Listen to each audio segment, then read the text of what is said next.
তাই বন্ধুরে নিয়ে গেলেন বাইতুল মুকাদ্দাস। সেখানে নামার পরে সমস্ত নবী রাসূলকে আল্লাহ ইনভাইট করলেন। ইনভাইট করে সেখানে দাঁড় করাইলেন। নবীজি যখন মসজিদের ভিতরে প্রবেশ করলেন, নবী আশ্চর্য হইয়া জিবরাইলকে জিজ্ঞাসা করে, জিবরাইল রে, এই গভীর রজনীতে এত মুসল্লি, পুরা মসজিদটা ভরপুর, ঘটনা কি? জিবরাইল বলে, হুজুর, এই মসজিদে যত মুসল্লি আছে একজনও স্বাভাবিক না, সব ভিআইপি, সাধারণ কোনো মুসল্লি না। আদম থেকে নিয়া ঈসা পর্যন্ত সমস্ত নবী রাসূলকে আল্লাহ দাওয়াত দিছে। সব নবীরা সেখানে নামাজের জন্য যখন দাঁড়াইছে, কত নবীর কত আশা ছিল আজকের বিশাল এই জামাতের ইমামতিটা কে করবে রে। কিন্তু জিবরাইল কয়, হুজুর, আপনি সোজা সুজি একেবারে ইমামের মুসল্লায় চলে যান। সুবহানাল্লাহ। আমার নবী বিশাল এক জামাতের ইমামতি করলেন। সেদিন থেকে আমার নবীর একটা উপাধি লেগে গেল, ইমামুল মুরসালিন। সুবহানাল্লাহ। সেখান থেকে রফ নামক একটা স্পেশাল প্রাইভেট কার দিয়া বন্ধুরে নিয়ে গেল প্রথম আসমানে। আসমানের সমস্ত ফেরেশতা যাদের মধ্যে ভিআইপি আছে এদের সঙ্গে দেখা করলো, নবীদের সঙ্গে সাক্ষাৎ করলো, বৈঠক করলো। 2 নাম্বার আসমান, 3 নাম্বার আসমান, এইভাবে 7 নাম্বার পর্যন্ত চলে গেল। বন্ধুরে ভ্রমণ করাইলো। দুনিয়ার নেতারা যদি দল করতে গিয়া দলের পক্ষ থেকে বিভিন্ন ধরনের ফ্যাসিলিটি পেয়ে থাকে, আমার বন্ধু আমার দল করতে গিয়া রক্তাক্ত হইছে, সব হারাইছে। তাই আমার বন্ধুরে আমি 7 আসমানে উঠাইলাম, 7টা আসমান ভ্রমণ করাইয়া সিদরাতুল মুনতাহায় বন্ধুরে নিলাম।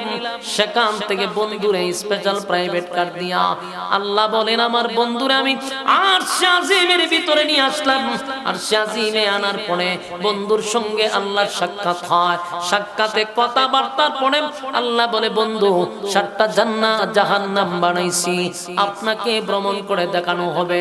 8টা জান্নাত বানাইছি, 8 জান্নাত আপনাকে ভ্রমণ করানো হবে। বন্ধু 8টা জান্নাত ভ্রমণ করলেন, 7টা জাহান্নাম ভ্রমণ করলেন। জাহান্নামের শাস্তিগুলা কারে কোন শাস্তি দেওয়া হয়, জিবরাইল একে একে আল্লাহর নবীরে জানাইলেন। নবী গো, এই শাস্তি এই কারণে দেওয়া হচ্ছে, নবী গো, এই কারণে দেওয়া হচ্ছে। সব জাহান্নামীদের শাস্তিগুলো নবীরে দেখানো হলো। জান্নাতের বালাখানা নবীরে ঘুরাইয়া ঘুরাইয়া দেখাইলো। একটা পর্যায়ে জিবরাইল একটা জায়গায় নবীরে নিয়ে গেল। আল্লাহর নবী বলেন, জিবরাইল রে, এত সুন্দর একটা হাউস আমার জীবনে দেখি নাই। এই সুন্দর হাউস কার জন্য আল্লাহ তৈরি করছে? জিবরাইল কো, হুজুর, এটা আপনার এবং কি আপনাকে দুনিয়ায় থাকতেই আল্লাহ লেখা দিয়া দিছে। ইন্না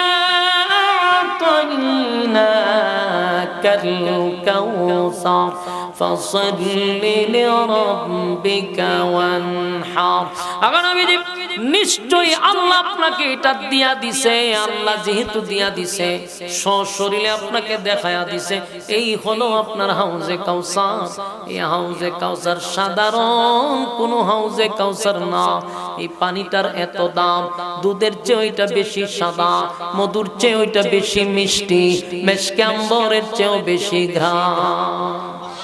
এক পেয়ালা পানি যদি কেউ পান করে গো, এক পেয়ালা পানি যদি কোনো বান্দা বান্দি পান করে, 50,000 বছরের ভিতরে বান্দা বান্দির আর পানির পিপাসা লাগবে না। আমার যুবক ভাইরা, তাহলে এবার আসুন, এই হাউজে কাউসার শুধু বন্ধুরে দেয় নাই, আল্লাহ দেখায়ও দিছে। সর্বপ্রথম এই সূরা নাজিল করে আল্লাহ কয়, ইন্না আতাইনাকাল কাউসার, নিশ্চয়ই বন্ধু আপনাকে কাউসার দান করলাম। ফাসাল্লি লিরাব্বিকা ওয়ানহার, আপনি আপনার রবের জন্য সালাত আদায় করেন এবং কুরবানি করেন। ইন্না শানিআকা হুয়াল আবতার। আল্লাহর নবী বলেন, মালিক, আমি কেন কান্দি আপনার জানার তো বাকি নাই, এরপরও কেন আপনি আমারে জিগান? আল্লাহ বলে, বলল, আপনার জবান দিয়া বললে আমি আল্লাহর যে ভালো লাগে, এই জন্য আপনাকে আমি জিজ্ঞাসা করছি কেন কান্দেন। আল্লাহর নবী বলেন, এই বাচ্চাগুলোর কথা বলো। আল্লাহর নবী বলেন, মালিক, এক নাম্বার হলো দুনিয়াতে আসার পরে আমি আমার বাবার চেহারাটুকু দেখলাম না।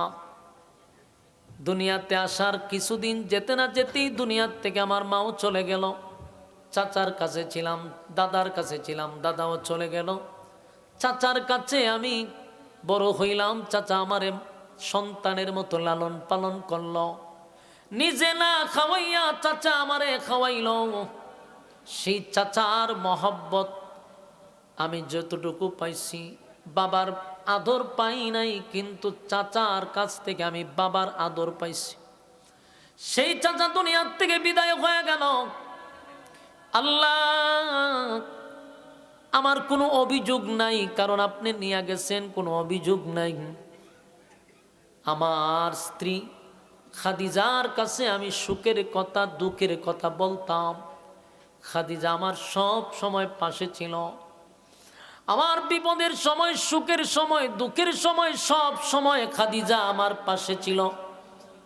সেই স্ত্রী দুনিয়ার থেকে বিদায় হয়ে গেছে, কষ্ট লাগছে, কিন্তু কোনো অভিযোগ আমার নাই, কোনো অভিযোগ নাই। আপনি নিছেন, আপনার ডাকে সাড়া দিছে, কোনো অভিযোগ আমার নাই। মালিক, আপনার দিনের দাওয়াত দেওয়ার জন্য, দিন প্রচার করার জন্য আমি গেলাম তায়েফে, আপনার কালেমার দাওয়াতটা পৌঁছায়া দেওয়ার জন্য। কিন্তু তায়েফবাসী আমার এমনভাবে তারা আঘাত করলো, রক্তাক্ত করলো।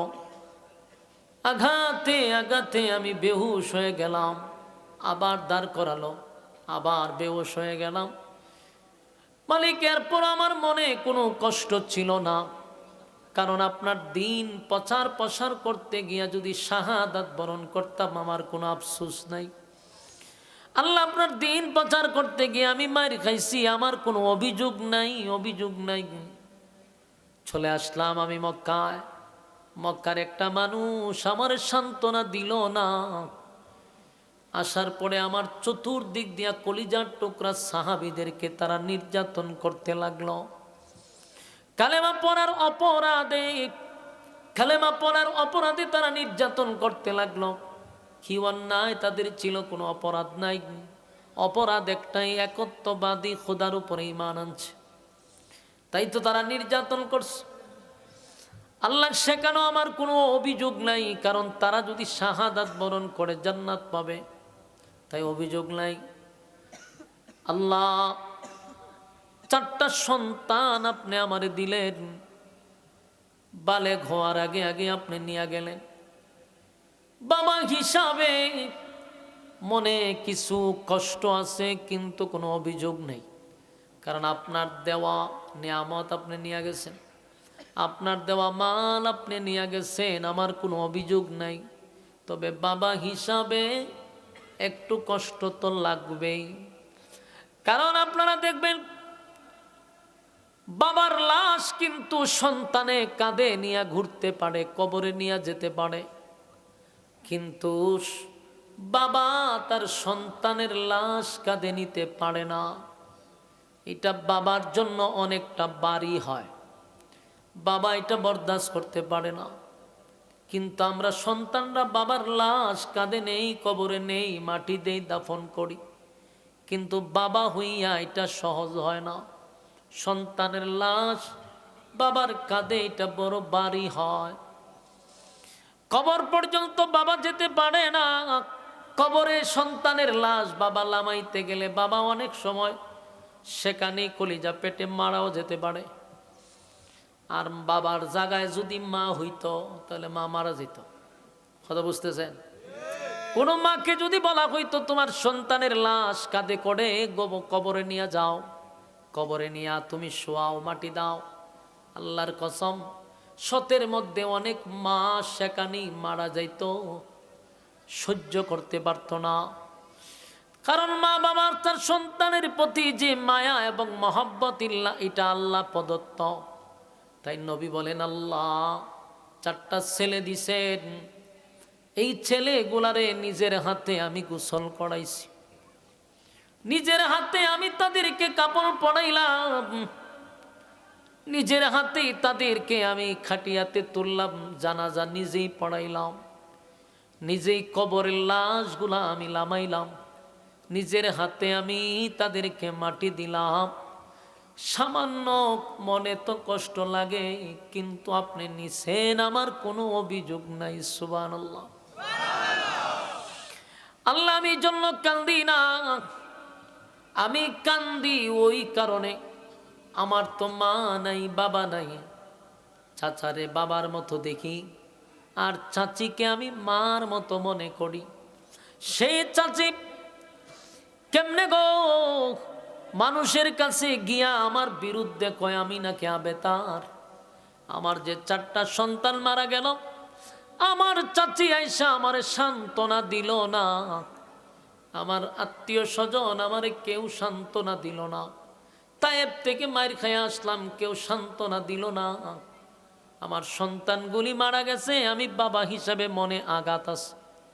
কিন্তু আমার চাচিরা মানুষের দ্বারে দ্বারে দ্বারে দ্বারে গিয়া কয় আমি আবেতার, আমার নাম নিশানা কি জমিনে থাকবে না। আবেতার শব্দের অর্থ হলো আটকুরা, লেস কাটা, নির্বংশা। নাউজুবিল্লাহ। আল্লাহর নবীকে আবেতার বলে গালি দেয়, আটকুরা বলে গালি দেয়, নির্বংশা বলে গালি দেয়। নিজের আপন চাচি নবীরে যখন আটকুরা বলে গালি দিল, আল্লাহর নবী বলেন, মালিক আপনি আমারে ছেলেও দিলেন, মেয়েও দিলেন, কিন্তু আমার চাচি আমারে আটকুরা বলে গালি দিল, আমার নাম নাকি জমিনে থাকবে না। আবু লাহাবের বউ উম্মে জামিল মানুষের কাছে গিয়া কয়, তোমরা বাপদাদার ধর্ম ছেড়ে যারা মুহাম্মদের ধর্ম গ্রহণ করছ, শুনো, মুহাম্মদের একে একে 4টা ছেলে দুনিয়ার থেকে বিদায় হয়ে গেছে। এই পৃথিবীতে মুহাম্মদের নাম নিশানা থাকবে না, তার ছেলে নাই, তার বংশ নাই, তার নাম নেওয়ার মতো কেউ থাকবে না, তার ধর্ম বেশি দিন জমিনে ঠিকবে না। এই অপপ্রচারগুলা নিজের চাচি হইয়া মানুষের কাছে করছে। আল্লাহর নবী চোখের পানি ছেড়ে দিয়া বলে, মালিক বরদাস্ত করতে পারলাম না, তায়েফে মাইর খাইছি, আমার মনে কোনো কষ্ট নাই। সন্তান আপনি নিয়ে গেছেন, সেখানেও কোনো কষ্ট নাই। আল্লাহ, আমার সাহাবীরা রক্তাক্ত হয়, সেখানেও কষ্ট নাই। কষ্ট হলো আমার আপন লোক হইয়া আমারে কেমনে আটকুড়া বলে গালি দিল। আমার চাচি তো আমার সান্ত্বনা দেওয়ার কথা ছিল গো, আমার সান্ত্বনা দেওয়ার কথা, কিন্তু সান্ত্বনা দেয় না, উল্টা আমার বিরুদ্ধে অপপ্রচার করে। এই ফুলাফাটিটা ধরে দেন তো, একটা সিংলা লং লইয়া ফাত ফাত করে জানি রম বাড়ি দেন। এখান থেকে ঘুরতে ঘুরতে এখান থেকে ঘুরে আবার মাথাইছে। এই ফুলা পানগুলারে বসাই দিব একটা সাইডে, এটি কথা কয়, এত রাত ফরিকে ঘুমাই বই বাচ্চা কাচ্চারে গোটারে দিয়ে না দেয়, বই হয়ে যাবো। 3জন 60জন মিল্লা কথা হয় একসাথে, মানে এই আজকে মানে অনেকদিন পরে বন্ধু বান্ধব একখান হয়েছে। দুনিয়ার ফেটের যত কথা আছে এই গানে বইয়া কয়। মনোযোগ আছে না আপনারা? আল্লাহর রাস্তায় একটু মনোযোগ দেন। কথাগুলি যদি মনোযোগ না দেন তাহলে আলোচনার গভীরে ঢুকতে পারবেন না। শুধু খেয়াল করেন যে কতটা আঘাত নবী পাইছে। এবং আল্লাহ কি বলছে, রাসূল বলেন, আমার 63 বছরের জীবনের সবচেয়ে কষ্টের সময় সূরা কাউসার নাযিল হয়েছে। মানে বুঝেন কষ্ট কারে কয় এবং কত প্রকার। আপনি আমার যদি এমন হইতো, টিকতে পারতেন? আঘাতের পর আঘাত। একদিকে হলো দেশের সব মানুষ আপনার বিরুদ্ধে, সবাই মারমুখী, আপনার উপরে আক্রমণাত্মক। 2 নাম্বার হলো নিজের ঘরের মানুষ আপনার বিরোধিতা করে। 3 নাম্বার হলো নিজে আপনাকে রক্তাক্ত করছে মারতে মারতে। এরপরে মনে করেন আপনার সাথী সঙ্গী বন্ধু বান্ধবরে মারে। সব আঘাত নিজের সন্তান সহ সব যদি হারাইতেন, টিকা থাকতে পারতেন? আল্লাহর নবী এতগুলো আঘাতের পর আঘাত, কোনো অভিযোগ নাই। নবী বলেন, আল্লাহ আমার কোনো অভিযোগ নাই, কিন্তু আমার কষ্ট লাগছে, আমার চাচি কেমনে গো আমারে আটপুরা বইলা গালিটা দিল। আমার চাচি জানে আমি আঘাতের পর আঘাত, আমারে তো আমার চাচি একবার সান্ত্বনা দিল না, উল্টা আমার বিরোধিতা করলো, আমার আটকুড়া বলল। নবীর চোখের পানি যখন ছেড়ে দিছে, আল্লাহ তখন বলে, বন্ধু চোখের পানি মোছেন, আপনার কান্না আমি আল্লাহ বরদাস্ত করতে পারি না।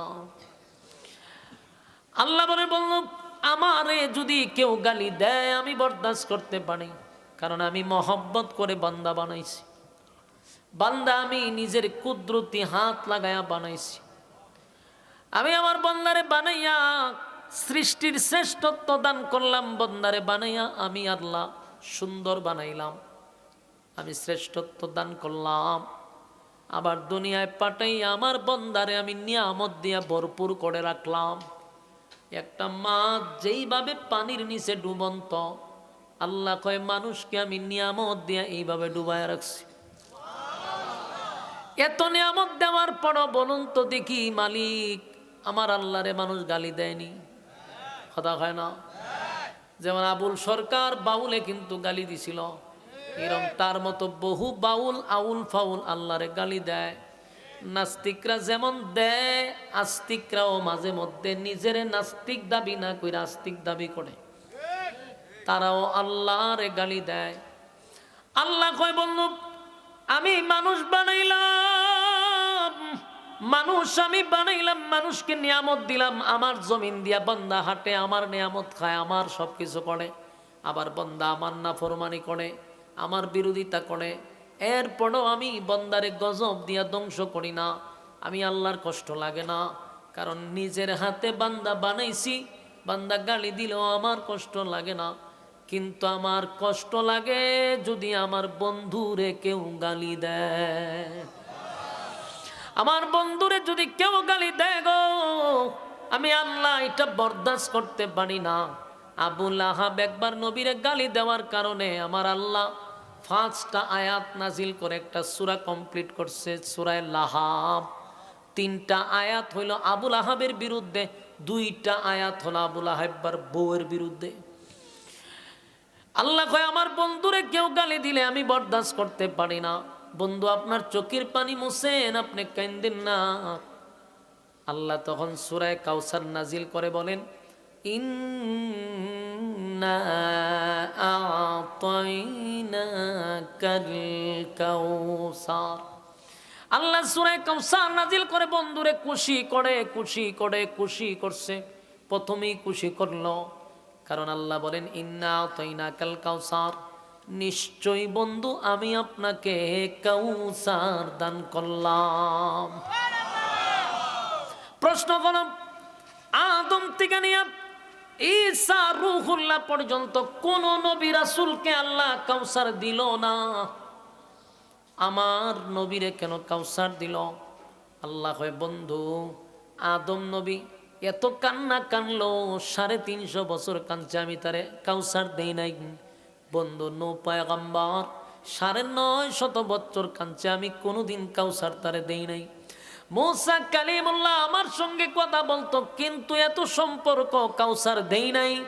ইব্রাহিম খলিলুল্লাহ অসংখ্য পরীক্ষা উত্তীর্ণ হয়েছে, কাউসার দেই নাই। বন্ধু আমি আপনাকে কাউসার দিলাম, এই কাউসার যে কত বড় নিয়ামত দুনিয়ায় বোঝা যাবে না, পরকালে বোঝা যাবে কাউসারের কত দাম। আল্লাহ কয় আমি আপনাকে কাউসার দিলাম বন্ধু, কাউসার দিলাম। কারণ আল্লাহ কয় বন্ধু আপনার 4জন সন্তান আমি নিয়ে গেছি, আপনার 4টা সন্তান আমি বালেক হওয়ার আগেই নিয়ে গেলাম। বাবা হিসাবে আপনার মনে আমি একটা আঘাত দিছি বন্ধু। যদিও আপনি বাবা, সন্তান হারাইলে বাবা মনে কষ্টে পায়, বাবা হিসাবে মনে কষ্ট দিছি গো।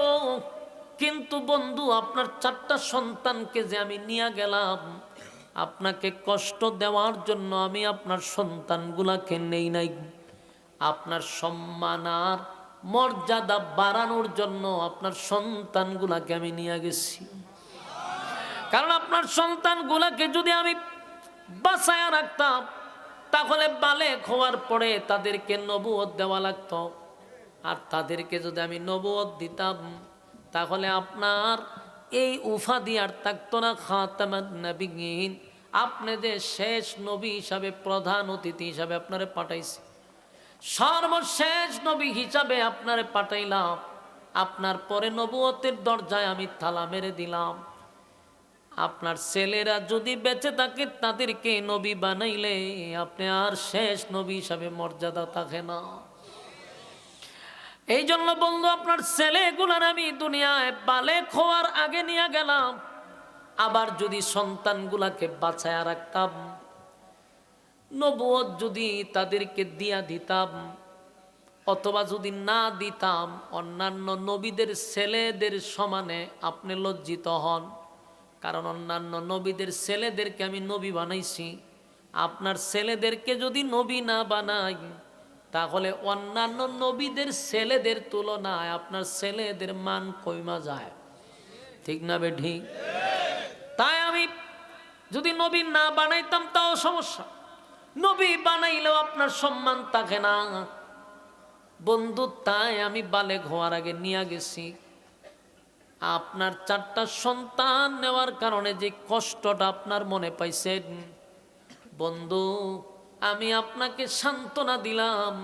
ছেলে তো নিলাম মাত্র 4 জন, এর বিনিময়ে আপনাকে আমি দিলাম কোটি কোটি, হাজার কোটি রুহানি সন্তান।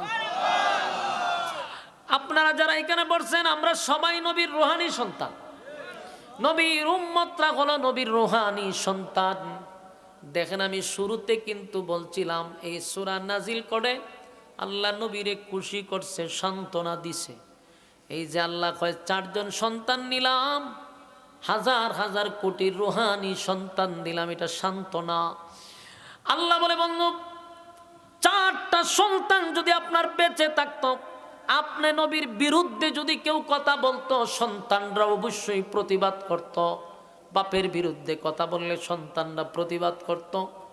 আগো নবীজি, ঠিক তেমনি ভাবে এই যে আপনার সন্তান চলে গেছে, প্রতিবাদ করবে না, বিষয়টা এমন না। আপনার তো এর থেকে বেশি হাজার কোটি গুণ রুহানি সন্তান আছে। কিয়ামত পর্যন্ত আপনি নবীর বিরুদ্ধে যদি কেউ কথা বলে, আপনার রুহানি সন্তানরা জীবন দিয়া হলেও আপনার ইজ্জত রক্ষা করবে। ঠিক কিনা বলেন?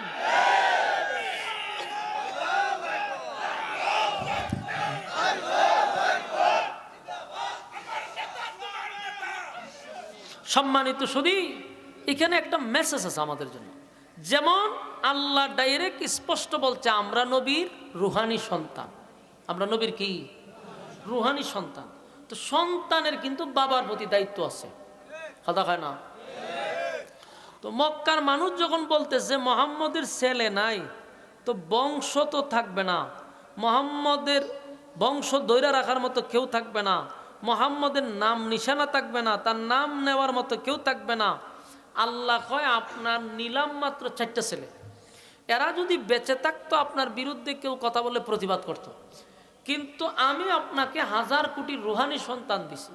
কিয়ামত পর্যন্ত যদি আপনি নবীর বিরুদ্ধে কেউ কথা বলে, আপনার ইজ্জত রক্ষার জন্য, আপনার ইজ্জত রক্ষার জন্য প্রয়োজনে আপনার রুহানি সন্তানরা জীবন দিয়া হলেও ইজ্জত রক্ষা করবে। যেমন এটার বাস্তব প্রমাণ, আজকে নবী দুনিয়ার থেকে বিদায় হয়েছে আজকে পর্যন্ত 1500 বছর, ঠিক না? 1500 বছর পরেও কেউ যদি নবীর বিরুদ্ধে কটূক্তি করে, আমরা কি ঘরে বসে থাকি? আমরা আমাদের প্রতিবাদ করে যাই। যদিও 54 বছরের ভিতরে নবীর বিরুদ্ধে যারা কথা বলছে, নবীর দুশ্মনের বিচার 54 বছরও হয় নাই বাংলার জমিনে, না হইছে? কথা দিক না বলেন তো দেখি, 54 বছরের ভিতরে কম ব্যঙ্গ করা হয়েছে রাসূলকে নিয়া? আজ পর্যন্ত নবীর দুশ্মনদেরকে একটারও কি সুষ্ঠুভাবে বিচার করা হয়েছে? ফাঁসি দেওয়া হয়েছে? কোনো বিচার আওতায় আনা হয়নি। কিন্তু আমরা 16 বছর দেখছি, 54 বছর তো হইতো না, এত বয়স তো আমার হয়েছে না। তো 16 বছর যেটা দেখছি, 16 বছরের ভিতরে যদি নেতার বিরুদ্ধে কেউ কথা বলছে, তাহলে ওই যে বিরুদ্ধে বলছে এর 14 গোষ্ঠী শেষ, দুনিয়ার টাকার কোনো অধিকার নেই, ঠিক না বেটি? যেমন বঙ্গবল্টুরে নিয়ে যদি কেউ গালি দিত, তখন বঙ্গবল্টুর কিছু অবৈধ সন্তানরা যে গালি দিছে তারা ধরতো, গুম করত, আয়নাগর ঢুকাইতো অথবা হত্যা করত। কারণ তারা তার বাপ খালি মনে করতো না, জাতির ফিতা বানাইছে। ইব্রাহিম আলাইহিস সালাতু ওয়াস সালামকে আল্লাহ যে লকব দিছে এটা বাদ দিয়া এখন বঙ্গবন্ধু লাগাই দিছে। কোথায় জাতির ফিতা লাগাই দিছে না সেটা তো নাউজুবিল্লাহ তো আমরা কইতাছি ঠিক হবে, কিন্তু অনেক মানুষ তো জাতির ফিতা ডাকছে না, ম্যাক্সিমাম মানুষের জাতির ফিতা মাইন্না লাইছে। ফেরাউন যেমন নিজের খুদা দাবি করছে, মানুষ তারে খুদা মানতে বাধ্য হইছে, ঠিক জাতির ফিতা মানাইতে বাধ্য করছে মানুষরা। জাতির ফিতা সারা কতই কমন গেছে না। অথচ এই যে 16 বছর কোন নেতার বিরুদ্ধে কথা বললে, সকালে যদি কেউ নেতার বিরুদ্ধে গালি দিছে, সন্ধ্যার আগে এর খবর দিয়ে উপরে ফুল গাছ লাগাই দিছে, ঠিক না বে ঠিক? এটা মিথ্যা বলতেছি না তো। তখন কেউ শেখ মুজিবুরের গালি দিয়া সে আর বাংলাদেশে থাকার কোনো অধিকার রাখছে?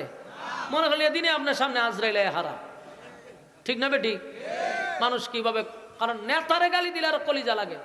কিন্তু এই 16 বছরে কত ব্লগার শাহবাগীরা বিভিন্ন নাস্তিকরা আমার নবীর নিয়ে কটূক্তি করছে।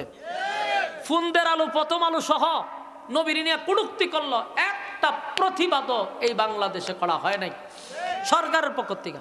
পাবলিক তো করছো, কোনো বিচার হয়েছে হয়নি। তো 54 বছর যেহেতু হয়েছে না, আগামীতে যে হবে এটার কোনো আভাস আমরা পাই না। 16 বছর আপনার নেতার বিরুদ্ধে কথা বইলা যেমন বাঁচতে পারেন নাই, এখনো যারা ক্ষমতা গেছে না এরা নেতারা খালি একটা গালিটা দেখেন, আপনি বাড়ি পর্যন্ত বুঝতে পারবেন না, এরাও আপনারা কবর দিয়ে উপরে ফুল গাছ লাগাই লিবে।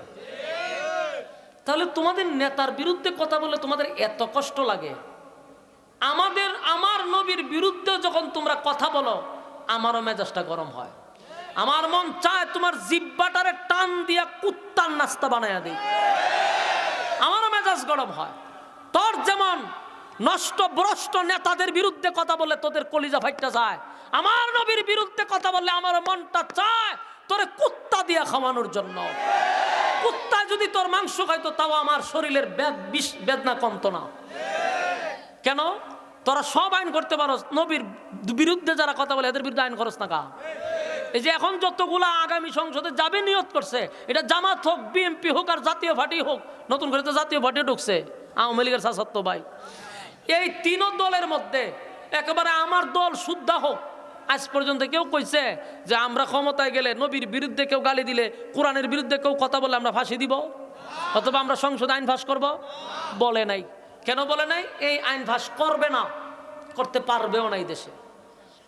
তাই আমরা সিদ্ধান্ত নিতে হবে, 96% মুসলমানে বসবাস কইরা আমরা নিজেরারে বলি যে আমরা সংখ্যা গনিষ্ঠ, ঠিক না? সংখ্যা গনিষ্ঠ লোক আমরা 96% আমরা দাবি করি, তা আমরা নবীরে গালি দিলে বিচার চাইতাম কেন? মানব বন্ধন করবো কেন? আমরা মানুষ দলা করবো কেন? আমরা না বলে 96%?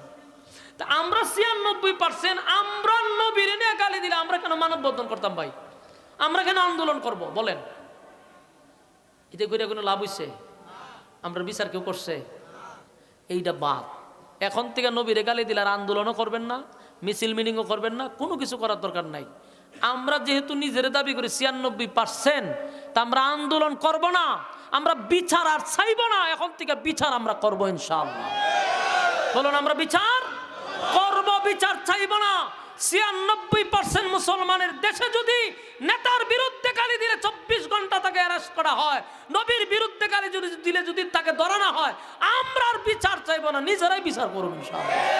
নিজেরাই বিচার করব, প্রস্তুত থাকবে, খালি নিজেরাই বিচার করব। কারণ এই জাতির কাছে আপনি বিচার পাবেন না। এদের কাছে এদের নেতার মূল্যায়ন আছে, আমার নবীর মূল্যায়ন তাদের কাছে নাই। কিন্তু বুডের আগে আবার সুরটটা ধরে নবীর, ঠিক না বে ঠিক? এরা হলো সবচেয়ে বড় ধর্ম ব্যবসায়ী, এরা সবচেয়ে বড় ধর্ম ব্যবসায়ী। যারা উলামায়ে কেরামদেরকে বলে উলামায়ে কেরাম ধর্ম ব্যবসায়ী, আপনারা বলবেন আলেমদেরকে যেই সুরতে দেখছিলাম 10 বছর আগে, 10 বছর পরে একই সুরতে দেখছিলাম, মৃত্যু পর্যন্ত একই সুরতে দেখছি, কিন্তু তোরারে এক রকম দেখি, ঠিক না বে ঠিক? আমরা যে পাঞ্জাবি পড়ছি, আর কি মাঝে মধ্যে কোনো মাহফিলও দেখছেন হুজুরে শার্ট প্যান্ট পিন্ধাইছে না? গত মাহফিলও কিন্তু আমি টাই টুপি রাইছিলাম, তাহলে টুপি মাথা পাঞ্জাবি 7 বছরের থেকে শুরু হয়েছে, এখন পর্যন্ত আছে, ঠিক না? আমরা তো ড্রেস পরিবর্তন করছি না। কিন্তু যারা টুপির বিরোধিতা করে, দাড়ির বিরোধিতা করে, সময় মতো এরা টুপি এবং পাঞ্জাবি শরীরে লাগায়। লাগাইয়া মানুষের কাছে যায়, বুঝায় খিতা যে মাশাল্লাহ আমি এখন একজন আল্লাহওয়ালা, টুপিটা মাথার দেলায় দিয়া আল্লাহ হয়ে জায়গা। 12 তারিখের পরে টুপি মাথার তাহেনি, আমরা একটু লিখে রাখেন আমার কথাটা। যতগুলা মাথা টুপি লাগাইছে একটারও মাথায় 12 তারিখের পর আর টুপি থাকবে না। কারণ এরা টুপিটারে ব্যবহার করে, ধর্মটাকে পুঁজি করে, এরা ব্যবসা করে। এরাই হলো সর্বকালের সবচেয়ে বড় ধর্ম ব্যবসায়ী। এই ধর্ম ব্যবসায়ী গুলারে চিনা রাখবেন। টুপি এখন মাথার দিছে না সবাই, সবাই হিরো আলম সহ, কিন্তু দেখবেন 12 তারিখের পরে সবার মাথার টুপি নাই। তো ইডি কেন করব? আপনারা ওয়াদা করেন যে আমরা কিছু করি আর না করি, বাংলাদেশে যেন নবীর বিরুদ্ধে কেউ কথা না বলতে পারে, আল্লাহরে যেন কেউ গালি না দিতে পারে। যে বাউল্লা একটা গালি দিছে দেখছেন না, ও মায়ের গালি দিল, ওখানে এর পক্ষে লুকও আছে। আল্লাহরে দিল গালি, তার পক্ষে লুকও আছে বাংলাদেশে। এগুলারে চিহ্নিত করা দরকার। কত কইবেন যে আমরা সংখ্যাগরিষ্ঠ, কইও আমরা সবচেয়ে বেশি নির্যাতিত এই বাংলাদেশে।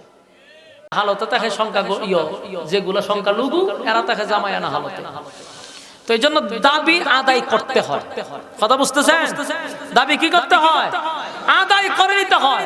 আমরা নবীর রূহানি সন্তান, নবীর ইজ্জত রক্ষার্থে রূহানি সন্তানরা জীবন দিতে প্রস্তুত। রাজি আছেন? আল্লাহ কয় বন্ধু আপনি কেন মন ঘাবড়ান? আমরা না নিলাম 60 জন, দিলাম তো আপনাকে 1000 কোটি রূহানি সন্তান। আপনি কোনো টেনশন করবেন না, কিয়ামত পর্যন্ত আপনার রূহানি সন্তানরা আপনার ইজ্জত ধরে রাখবে। আপনার ইজ্জত রক্ষার জন্য জীবন দিতে তারা প্রস্তুত। বুলাতে 11 জন শহীদ হয়েছিল এই ফ্যাসিস্টের আমলে। নবীর বিরুদ্ধে কটূক্তি করার কারণে আমাদের অঙ্গনের প্রায় 11 জন আলেম শাহাদাত বরণ করছে। শাপলা চত্বরে হাজার হাজার আলেমরা শাহাদাত বরণ করছে। কেন? নবীর ইজ্জত রক্ষার্থে। বলুন, নবীর রূহানি সন্তানরা নবীর জন্য জীবন দেয়নি? কথা কয় না? এই যে নবীর জন্য জীবন দিল, হাজার হাজার রূহানি সন্তান এখনো নবীর জন্য জীবন দিতে প্রস্তুত। আল্লাহ বলে বলল কেন আপনি কান্দেন? কান্নার কোনো কারণ নাই। নিসি মাত্র 4 জন, দিলাম তো হাজার হাজার। তারা আপনারে কয় আপনার ছেলে থাকলে আপনার বিরুদ্ধে কেউ কথা বললে ছেলেরা প্রতিবাদ করত, অসুবিধা নাই। রূহানি সন্তান আছে, কিয়ামত পর্যন্ত তারা প্রতিবাদ করবে। আর মক্কার মানুষ আপনারে কয় আপনার নাম নিশানা থাকবে না। না গো নবী না, কিয়ামত পর্যন্ত এই জমিনে আমি আল্লাহর নাম থাকবে যতদিন, আপনি নবীর নাম থাকবে ততদিন। বলুন নবীর নাম আছে না নাই? সেকেন্ডে সেকেন্ডে সেকেন্ডে নবীর দুরূদ পড়া হচ্ছে, নবীর দুরূদ পড়া হচ্ছে। হাজার হাজার কোটি কোটি দুরূদ এবং সালাম নবীর রওজায় সেকেন্ডে পৌঁছতেছে। সুবহানাল্লাহ। আমার নবীর নাম জমিনে আছে রে, নবীর নাম জমিনে আছে, কিয়ামত পর্যন্ত থাকবে। আল্লাহ কয় বন্ধু টেনশন করার কোনো কারণ নাই। যারা আপনাকে আবেতার বলছে তাদের নাম নিশানা জমিনে থাকবে না, কিন্তু আপনার নাম থাকবে কিয়ামত পর্যন্ত। সুবহানাল্লাহ। এই সূরা কাউসার নাযিল করিয়া প্রথমেই বন্ধুরে খুশি করলো, সান্ত্বনা দিল। আল্লাহ কয় বন্ধু এমন এক জিনিস আপনারে আমি গিফট করছি, এটার কত দাম, কত দাম। হাসরের মাঠে গেলে পরে মানুষ বুঝবে কত দাম। হাউজে কাউসারের পানির এত দাম, এই পানির এত দাম, এত দাম। আল্লাহর নবীকে শুধু এটা দেয় নাই এমনটা না, সশরীরে সচক্ষে আমার নবীরে হাউজে কাউসার আল্লাহ দেখায়া দিছে সশরীরে। ওই যে মেরাজের রজনীতে, মেরাজটাও হয়েছিল নবীরে খুশি করার জন্য। এটা সূরা কাউসারের পর পর নবীর সবচেয়ে কষ্টের সময়ও আল্লাহ নবীরে মেরাজ করেছে। কারণ দুনিয়ার নেতারা যদি দলের জন্য মাইর খাইলে, দল ক্ষমতায় আসলে প্রমোশন বাড়ে না কমে? কথা হয় না? বিএনপির যত লোক আওয়ামী লীগের কাছে মাইর খাইছে, এখন বিএনপি যদি ক্ষমতা যায় এরার প্রমোশন বাড়বে না কমবে? কেন বাড়বে? কারণ আমার দলের জন্য রক্ত দিছে, দলের জন্য মাইর খাইছে, তাই দল ক্ষমতায় গেলে তার প্রমোশন বাড়ায়া দেয়। ঠিক না বেঠি? আল্লাহ বলেন দুনিয়ার নেতারা যদি দলের জন্য মাইর খাইলে দল তার প্রমোশন বাড়ায়া দেয়। আমার বন্ধু আমার দল করতে গিয়ে মার খাইছে, আমার বন্ধু আমার দল করতে গিয়ে তাইফে মার খাইলো, আমার বন্ধু আমার দল করতে গিয়ে মক্কায় মার খাইলো, আমার বন্ধু আমার দল করতে গালমন্দ শুনলো। দুনিয়ার নেতারা যদি প্রমোশন পায় আমার বন্ধু কেন পাবে না? দেখবেন দুনিয়ার নেতারা যদি মাইর খায়, দল ক্ষমতা আসলে তার প্রমোশন যেমন বাড়ে, রাষ্ট্রীয় খরচে তারা বিভিন্ন দেশে ভ্রমণের সুযোগ করে দেয়। যাও একটু এনজয় করে আসো। নেতায় যখন এনজয় করতে যায় থাইল্যান্ডে যায় অথবা সিঙ্গাপুরে যায়, ইউরোপে যায়, ঠিক না?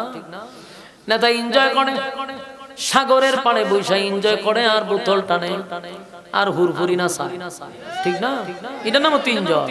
নেতারা আর এর চেয়ে বেশি কিতা করে না। তারা যদি দুনিয়ায় এত এনজয় করতে পারে দলের জন্য রক্ত দেওয়ার কারণে, আল্লাহ কয় আমার বন্ধু আমার দলের জন্য রক্ত দিছে, মাইর খাইছে, তাই দুনিয়ার নেতারা যদি দেশের বিভিন্ন দেশে ভ্রমণ করার সুযোগ পায় আমার বন্ধুরেও আমি ভ্রমণ করাবো।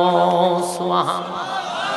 এই জন্য আল্লাহ তার বন্ধুরে খুশি করার জন্য আল্লাহ আগাম একটা সতর্ক দিছে, বন্ধু অচিরেই আপনাকে খুশি করব। সুবহানাল্লাহ। ওয়ালাল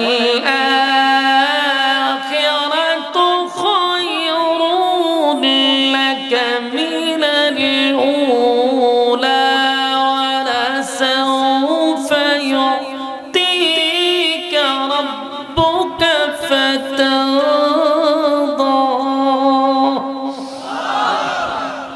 আল্লাহ কয় ওয়ালা সাওফা ইউতিকা রাব্বুকা ফাতারদা, অচিরেই আপনাকে খুশি করব। সুবহানাল্লাহ। এই আয়াতের ব্যাখ্যা তাফসীর কারকরা বলেন হতে পারে আল্লাহ তার বন্ধুরে সাত আসমানে নিবে, এটার আগাম ইঙ্গিত দিয়া রাখছে। সুবহানাল্লাহ। কারণ আল্লাহ তো সূরা কাউসার নাজিল করার পরে একদিকে হলো নবীরে খুশি করছে, অন্যদিকে সান্ত্বনা দিছে, বন্ধু আপনারে আমি সান্ত্বনা দিলাম। একদিকে হলো আপনারে হাউজে কাউসার দেওয়ার পরে বন্ধুরে খুশি করলো। আবার সূরা দুহাতে বলে ওয়ালা সাউফা ইউতিকা রাব্বুকা ফাতারদা। আল্লাহ কয় ও চিরেই খুশি করবে। এটার ব্যাখ্যা পরবর্তীতে তার বন্ধুরে মসজিদে হারাম থেকে মসজিদে আকসা পর্যন্ত তার বন্ধুরে নিয়ে যায়। সুবহানাল্লাযী আসরা বিআবদিহি লাইলাম মিনাল মাসজিদিল হারাম ইলাল মাসজিদিল আকসা। আল্লাহ তার বন্ধুরে মক্কা থেকে ওই বাইতুল মুকাদ্দাস নিয়ে গেছে। রাত্রিকালীন যে ভ্রমণটা ছিল সেখানে নেওয়ার পরে আল্লাহ তার বন্ধুর প্রমোশন বাড়াইছে। সুবহানাল্লাহ। আমার যুবক ভাইরা, এক নাম্বার কোন বন্ধু অনেক কষ্ট করলো, গাল শুনলো, মানুষের কাছে বিভিন্ন গাল মন্দ শুনলো, রক্ত দিল, নিজের সব কিছু হারাইলো। আল্লাহ কয় আমার বন্ধুরে আমি প্রমোশন বানায়া দিব। আমার যুবক ভাইরা, তিনটা পয়েন্টে কথা ছিল। এক নাম্বার সান্ত্বনা।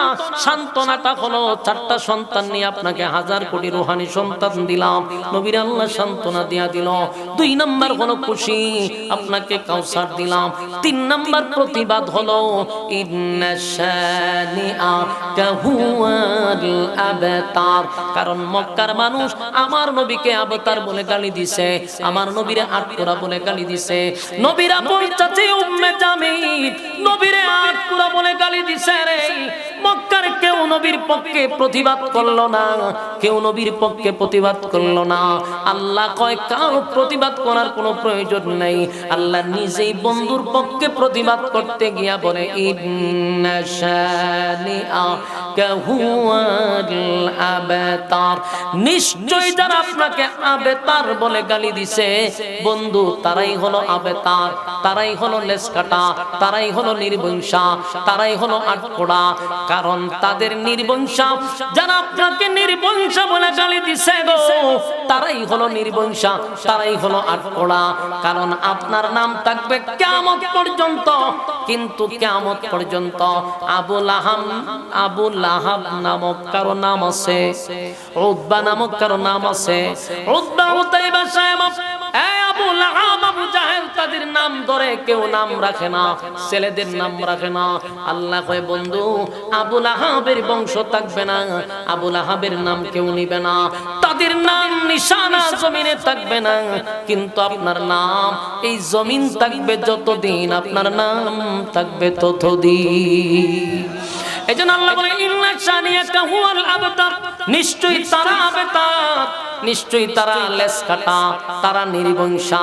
কারণ নবীরে তারা নির্বংশা বলছে, আল্লাহ নিজেই প্রতিবাদ করে কয় নিশ্চয়ই তারা আবতার, নিশ্চয়ই তারা লেস কাটা, নিশ্চয়ই তারা আটকোড়া।